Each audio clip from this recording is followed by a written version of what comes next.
آج کل جماعت احمدیہ کی مخالفت کا ایک اور دور بڑی شدت سے شروع ہے، شدت کے ساتھ جاری ہے، لیکن اس کی ہمیں فکر نہیں، کیونکہ الہی جماعتوں کی جب مخالفت شدت اختیار کرتی ہے تو فضل الہی بھی بڑھ کر برسنا شروع ہو جاتا ہے۔ اللہ تعالیٰ نے یہی انبیاء اور ان کی جماعتوں کی سنت بتائی ہے۔ فرمایا ام حسبتم ان تدخلوا الجنۃ ولما یاتکم مثل الذین خلو من قبلکم، کیا تم سمجھتے ہو کہ باوجود اس کے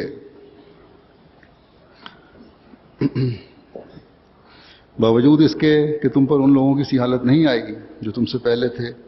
تو تم جنت میں داخل کیے جاؤ گے۔ پھر فرمایا مستہم الباساء والضراء وزلزلوا، انہیں تنگی بھی پہنچی، تکلیف بھی پہنچی، اور مخالفت کی شدت اس قدر تھی کہ وہ ہلا کر رکھ دیے گئے۔ اللہ تعالیٰ اپنے پیاروں اور ان کی جماعت کو خود کھڑا کر کے پھر انہیں ضائع نہیں کرتا۔ پھر کیا وجہ ہے کہ وہ مشکلات اور مصائب میں اس قدر ڈال دیے جاتے ہیں کہ وہ ہل کر رہ جائیں؟ اللہ تعالیٰ کی حکمت یہ ہے کہ مخالفین کی مخالفت مومنین کو اس کے حضور مزید جھکانے والا بنائے، ان کو دعاؤں کی طرف مزید توجہ پیدا ہو، ان کا خدا تعالیٰ سے تعلق میں مزید جلا پیدا ہو، اور اس حالت میں اس شدت مخالفت اور تکلیف میں بھی وہ غیر اللہ کی طرف نہ جھکیں بلکہ خدا تعالیٰ کو ہی پکاریں، اور متى نصر اللہ کی آواز ان کے دل کی گہرائیوں سے نکل کر عرش کو ہلا دے، اور پھر جب اللہ تعالیٰ کا جواب الا ان نصر اللہ قریب اللہ تعالیٰ فرماتا ہے کہ سنو، تو اپنے دل میں تسلی پیدا کرو، اور اللہ کی مدد یقیناً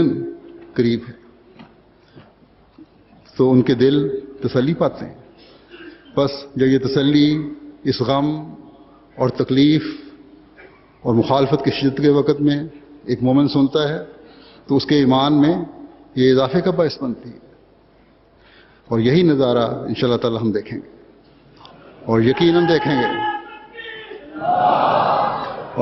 دیکھیں گے متى نصر اللہ کی صدا تو ہم بلند کریں گے، لیکن حضرت مسیح موعود علیہ الصلوۃ والسلام کے دعاؤں اور صداقت پر کبھی دل میں شکوک پیدا نہیں ہونے دیں گے۔ مخالفین کے مختلف طریقوں سے حملوں کے دفاع کے لیے ہم اللہ تعالیٰ سے مدد مانگتے ہوئے تیاری تو کریں گے، لیکن دشمن کے دجل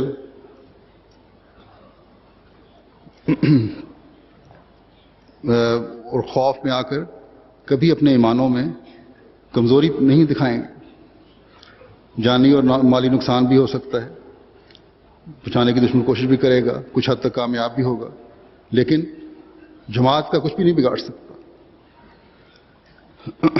آج کل دشمن ایک یہ چال بڑی شدت سے چل رہا ہے کہ حضرت مسیح موعود علیہ الصلوۃ والسلام کی کتب کے حوالوں کو بغیر سیاق و سباق کے اور توڑ مروڑ کر پیش کیا جاتا ہے، اور اس پر اعتراض کیے جانے لگے ہیں تاکہ کم علم احمدی مسلمانوں کو بھی احمدیت سے پیچھے ہٹایا جائے، اور غیر احمدی مسلمانوں کے جذبات کو بھی انگیخت کر کے فتنہ کو ہوا دی جائے، اور یہی ہمیشہ سے فتنہ پردازوں اور معترضین کا شیوا رہا ہے۔ اپنے زوم میں یہ وہ کوشش کرتے ہیں۔ بہرحال جب حضرت صلی اللہ علیہ وسلم کی پیشگوئیوں کے مطابق آنے والے مسیح و مہدی نے نبوت کا مقام حاصل کرنا تھا، تو جیسا کہ میں نے ابھی کہا ہے مخالفین اور مفاد پرستوں نے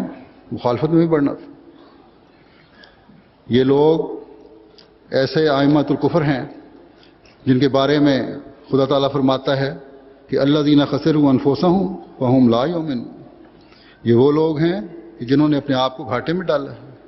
اور یہ کبھی ایمان نہیں لائیں گے۔ بس یہ وہ لوگ ہیں جو خود تو ڈوبے ہی ہیں، دوسروں کو بھی ڈبونے کی کوشش کر رہے ہیں۔ بس یہ مخالفت تو حضرت مسیح موعود علیہ السلام کی سچائی کا ثبوت ہے۔ اگر خدا تعالیٰ کا کلام کہ آخرین منہم لما یلحقوا بہم سچ ہے، اور یقیناً سچ ہے، زمین و آسمان ٹل سکتے ہیں لیکن خدا تعالیٰ کے کلام کو کبھی نہیں ٹالا جا سکتا، تو پھر اس آیت کا مصداق بنتے ہوئے آنے والے مسیح موعود نے حضرت صلی اللہ علیہ وسلم کی غلامی میں نبوت کا اعزاز پانے کے بعد ایسی مخالفت کا سامنا کرنا تھا، اور کیا، اور آپ کی جماعت آج تک کر رہی ہے، اور یہی مومنین کی جماعت سے روا رکھا جاتا ہے۔ لیکن ہر مخالفت، دشمن کا ہر حربہ باد مخالف کی طرح جماعت کی ترقی کو نئی بلندیوں کی طرف لے جاتی ہے۔ جیسا کہ میں نے کہا، آج بھی مخالفین جن میں نام نہاد علماء اور مولوی شامل ہیں اپنے زوم میں مخالفت کے تیر چلا رہے ہیں، اور تمام تر الیکٹرانک میڈیا اور پریس کو استعمال میں لا رہے ہیں، ایک تو غلط حوالے دے کر احمدی نوجوان نسل اور نووائین جن کو ابھی پوری طرح علم نہیں ہوتا، ان کے خیال میں وہ کمزور ہیں، ان کو اپنے زوم میں احمدیت سے دور کرنے کی کوشش کر رہے ہیں، لیکن نہیں جانتے کہ جو کمزور ترین بھی احمدی ہے وہ بھی احمدیت پر قائم ہے اور صدقے دل سے حضرت مسیح موعود علیہ السلام کے دعوی پر ایمان رکھتا ہے۔ اسی طرح نووائین جو ہیں وہ صدقے دل سے آپ کے دعوے کو سمجھ کر اس کو قبول کیا ہے اور بیعت میں شامل ہوئے ہیں۔ بہرحال یہ مخالفین کی کوششیں ہیں جو اپنی طرف سے کر رہے ہیں، جو ان کا وہم ہے کہ وہ کسی کو بھی ایمان سے پھرا سکیں گے، اور یہ کمزور ترین احمدی پر بھی بدظنی ہے، اور اس میں انشاءاللہ تعالی وہ کبھی کامیاب نہیں ہوں گے۔